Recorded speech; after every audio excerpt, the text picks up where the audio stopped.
My family abandoned my 18-year-old daughter in a do-not-travel country without her passport. That was hilarious. My nephew Max chuckled. You should have seen her face. His sister, Savannah, chimed in. I didn't shout. I just started taking steps. By the next morning, resort security was pounding on their door. When they finally came into the lobby, I had to look twice. They stood there, my parents, my sister Kendra, her 2 kids Max and Savannah, radiating the ease of a perfect holiday. Laughing, chatting, oblivious. But Rose wasn't with them. My daughter, 18. I scanned the area again, thinking maybe she was lagging behind.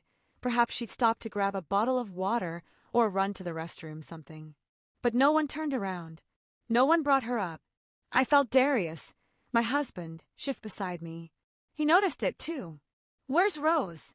I asked. The words clipped, sharper than intended. I'd aimed for casual, but something inside me had already gone rigid. Dad didn't even slow his pace. She's probably on the next flight.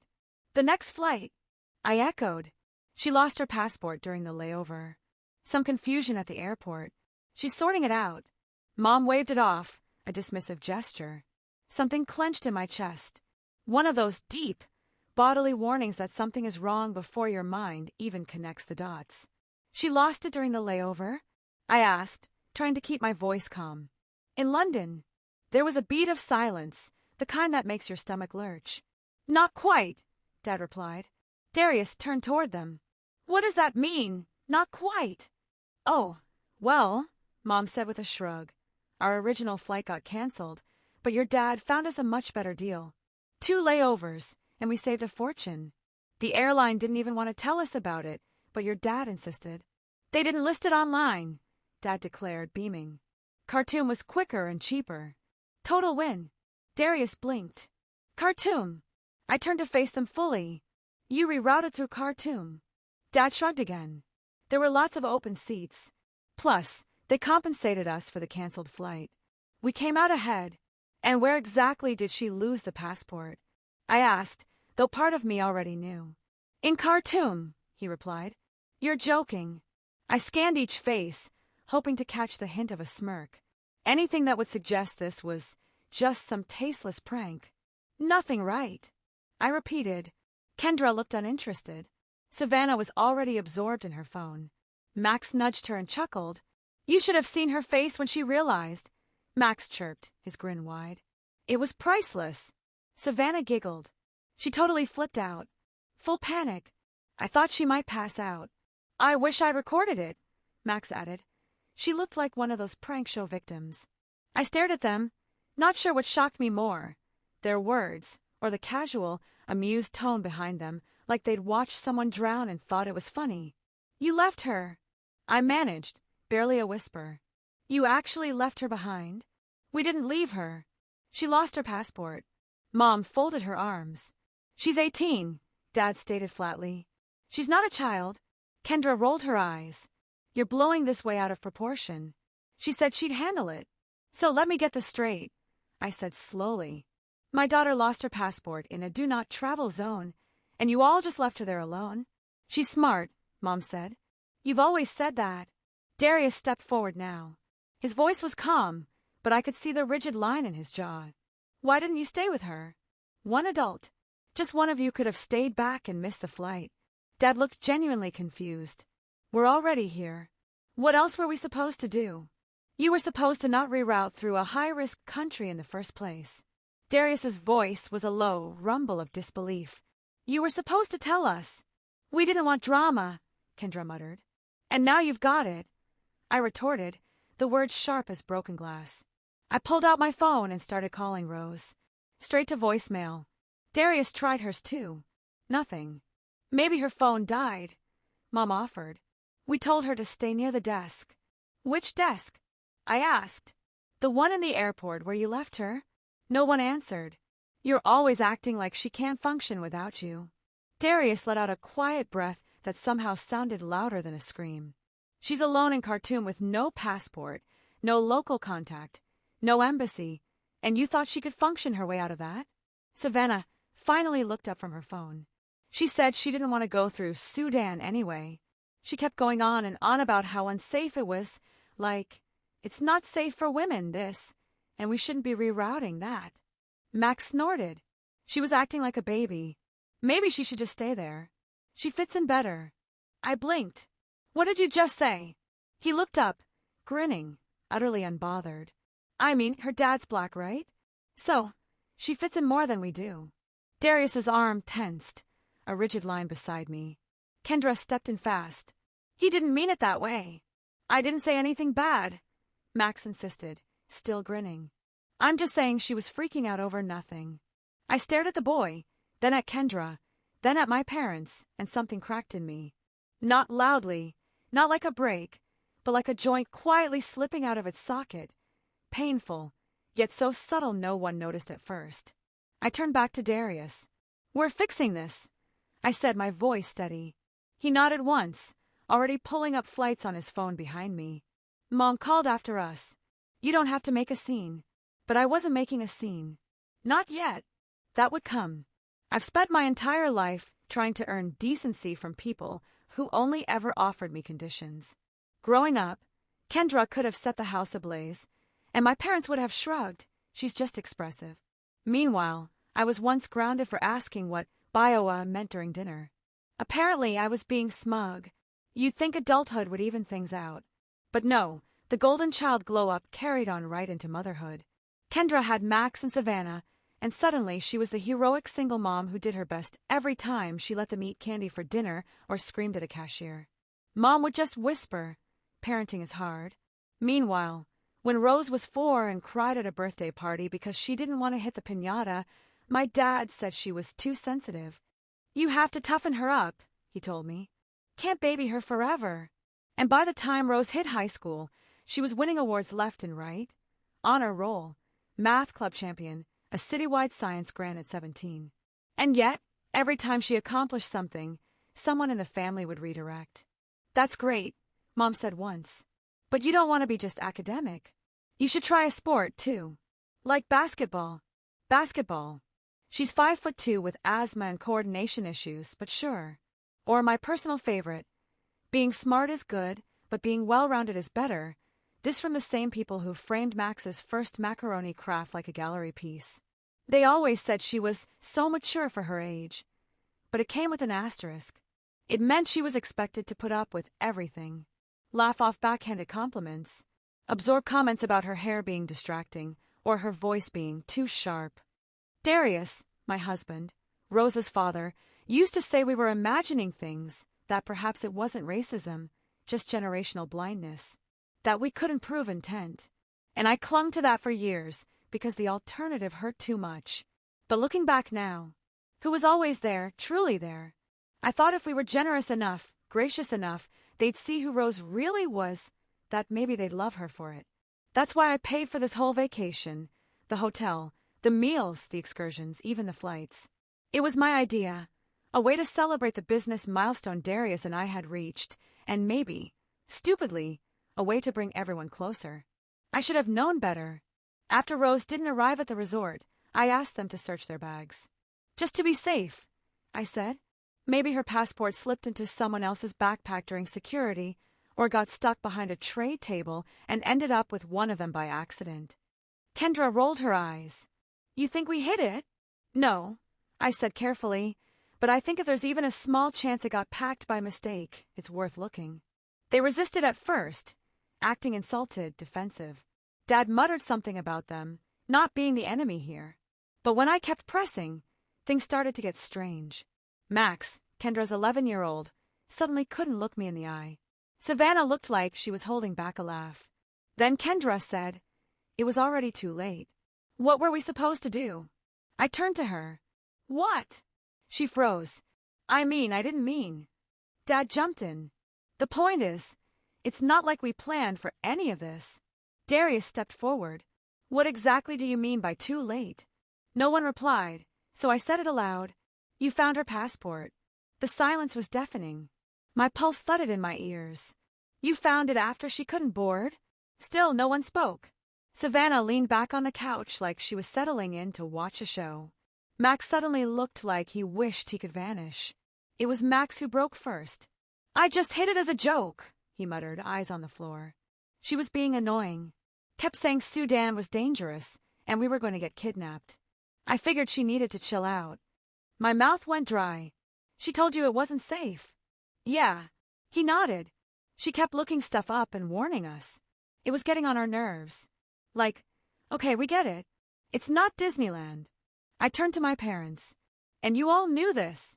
Mom waved her hand dismissively. We thought she was being dramatic, like always. She's not dramatic, Darius said, voice low and tight. She's cautious. She's smart. She's 18, and you left her in Khartoum without a passport, and you're calling her dramatic? She could have gone to the embassy, Dad said flatly. There is no U.S. embassy in Sudan. I snapped. She probably figured that out after you all left her. Kendra actually rolled her eyes. She's legally an adult. What were we supposed to do? Cancel the whole trip because she was being difficult. Darius blinked at her. Yes. Yes. I echoed. That's exactly what you were supposed to do. Silence again. Then Max added as if helping. You should have seen her face when she realized. It was hilarious. Savannah nodded. She looked like she was about to cry. Darius stepped between me and the others like he thought he needed to physically hold me back. My nails were digging into my palms. Every part of me was screaming to throw something. My words a lamp the entire damn couch. But I didn't scream. I just said, very quietly, she's not dramatic. You're just cruel. Then I walked out of the room because if I stayed, I was going to destroy something. They think this is done, that she'll be fine, that we'll all just move on, like it was some unfortunate mix-up. But it wasn't. It was intentional. It was mean. And they're going to regret it. The moment we confirmed Rosa's passport was in Kendra's bag, I stopped listening. Not because I wasn't shocked. I was. But because I was already in motion. Darius was still staring at the bag like it had grown horns. They found it before boarding, he said, voice quiet. They knew. They knew she didn't have it, and they left her anyway. I didn't say a word. I just turned and marched straight back to the hotel suite, opened my laptop, logged onto the airline site, and started scanning for flights to Khartoum. There was one. It left in 5 hours. Was it dangerous? Absolutely. But not as dangerous as leaving our daughter overnight in a do-not-travel zone with no ID, no adult, no U.S. embassy, and until now, no way to reach us.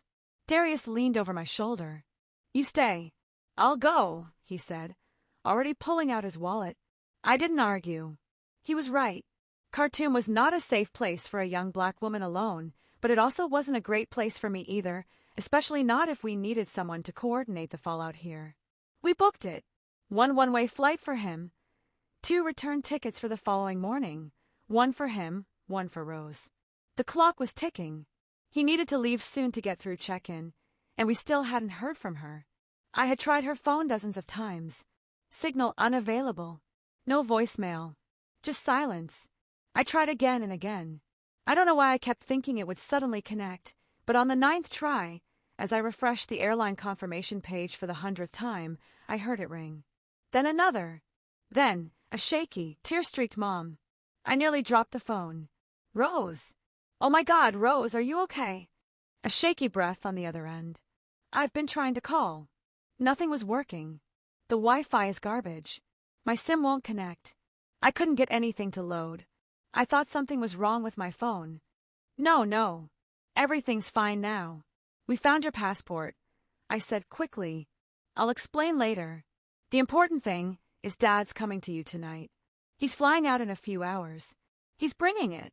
There was silence. Then quietly, you found it. I closed my eyes. Yeah, in Kendra's bag. Another silence, and then a sound I'll never forget. A small, broken exhale that sounded like disbelief and grief had collided in her throat. It wasn't lost, she whispered. I knew it. I told them I had it. I told them not to reroute through Sudan.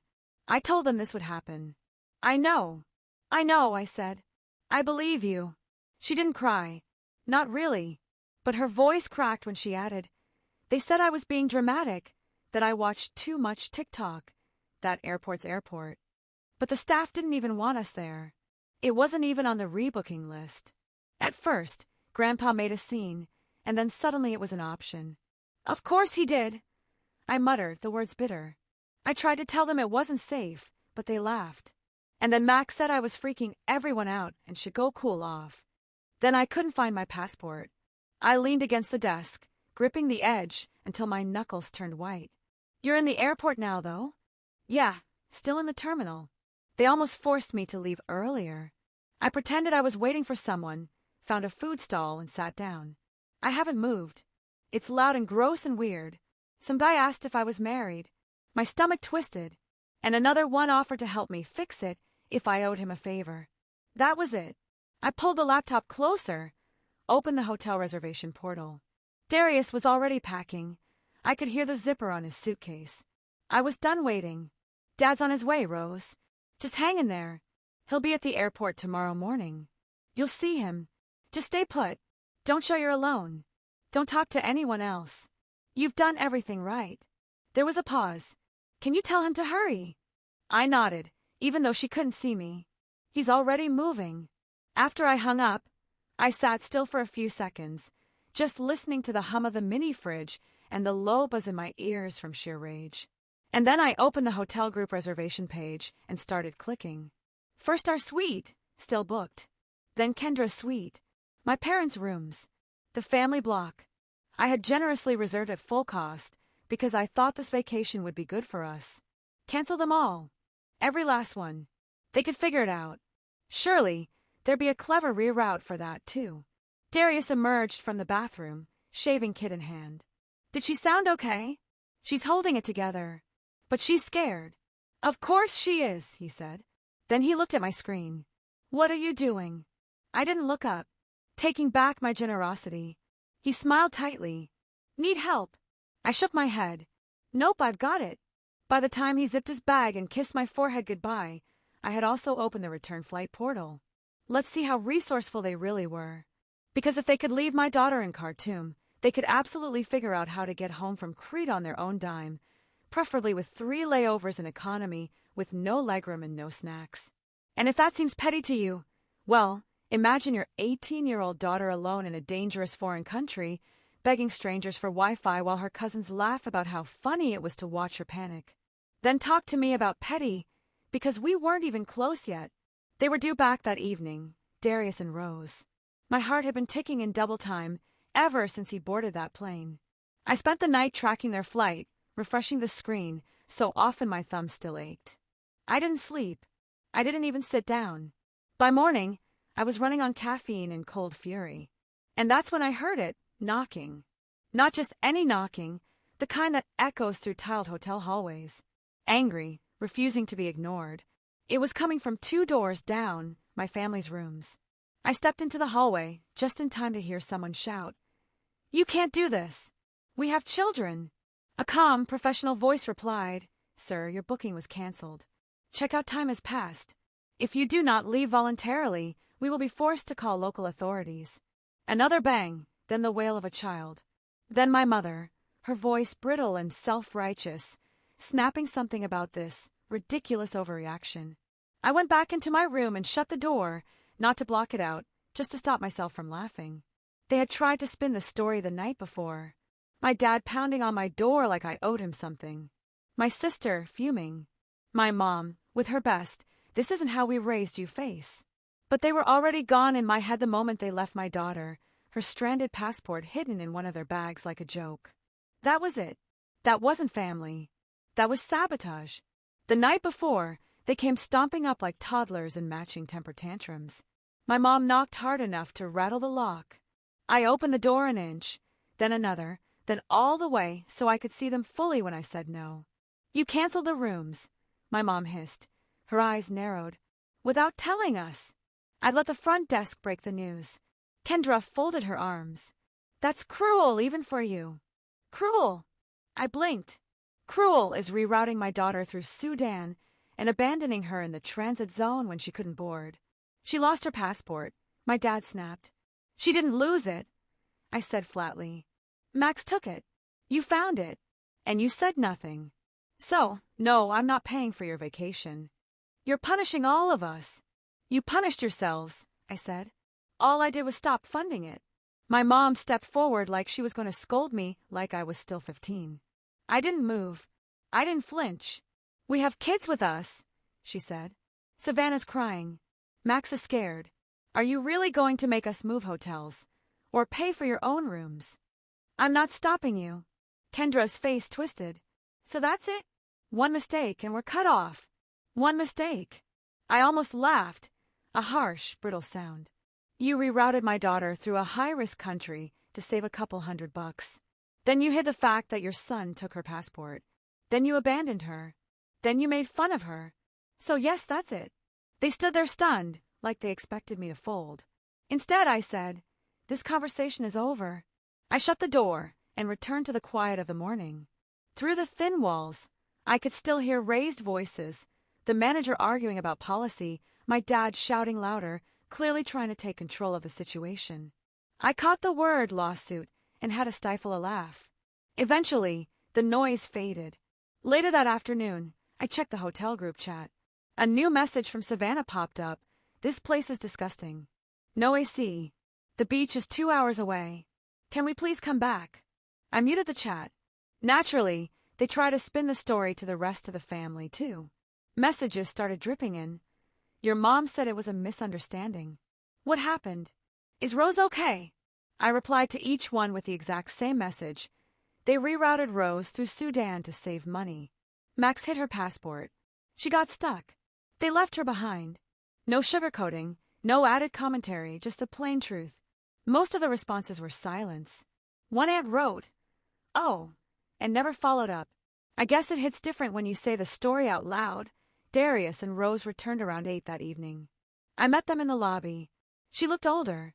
The same features, the same hair, but something in her eyes had shifted, a new depth etched there. I wrapped her in a long hug. Do we have to go anywhere else? She whispered. No, I told her. We're not going anywhere. We extended our stay for another week, just the 3 of us. We ate fresh seafood by the ocean. We swam in crystal clear water.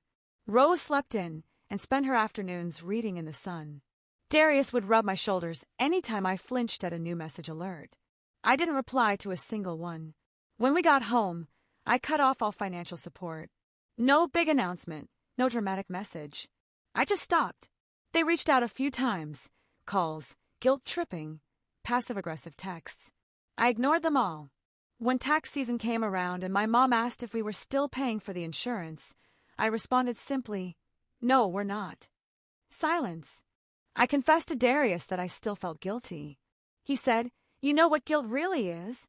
It's the echo of boundaries that should have been set a long time ago." And he was right. I don't know what bothered them more, that I finally stood up for myself, or that I never had to raise my voice to do it. But here's the truth. I didn't need to scream. I just made decisions. I took action. And for the first time in my life, I don't feel like the black sheep. I feel free. Maybe I overreacted.